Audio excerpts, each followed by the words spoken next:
ota-onamiz bizni ajratishmoqchi. Bizi rozimiz shunaqa yashashga, agar farzandimiz bo'lmasa. Qarang Hilol opa, mana shu farzandsizlik tufayli qabulingizda ajrim yoqasigacha kelgan oilalar bo'lganmi? Juda ko'p, juda ko'p.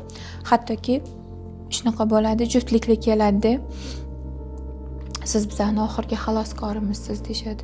Tam 6 yil, 7 yil, 3 yil, 5 yil oila qurgan, turmush qurgandan keyin bir-birini shu qadar sevib qolgan. Haqiqatdan-da inson sifatida shunaqa sevgan, lekin vaziyat shuni taqozo qilgan. Endi ayni damda Alloh ularga hali farzand nasib etmadi.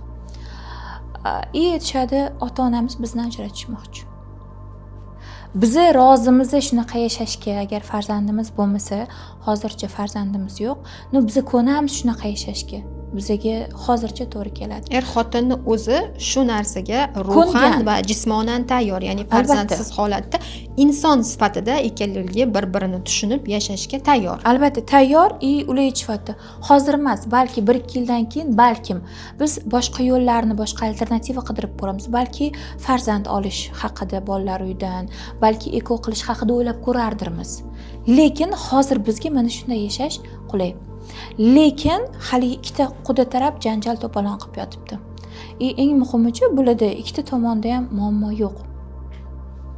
Muammo yo'q. Janjal qilib yotibdi, bo'ldi ajratasizlar. Sizlarga bola kerak, alohida boshqa insonlarga bilan oila qursanglar, balki farzandli bo'lib ketasizlar. Xalq orasida shunaqa gap bor. Yulduziga to'g'ri kelmabdi. Bularning qon guruhi bir xil ekan, lekin tibbiyotda umuman u narsa yo'q.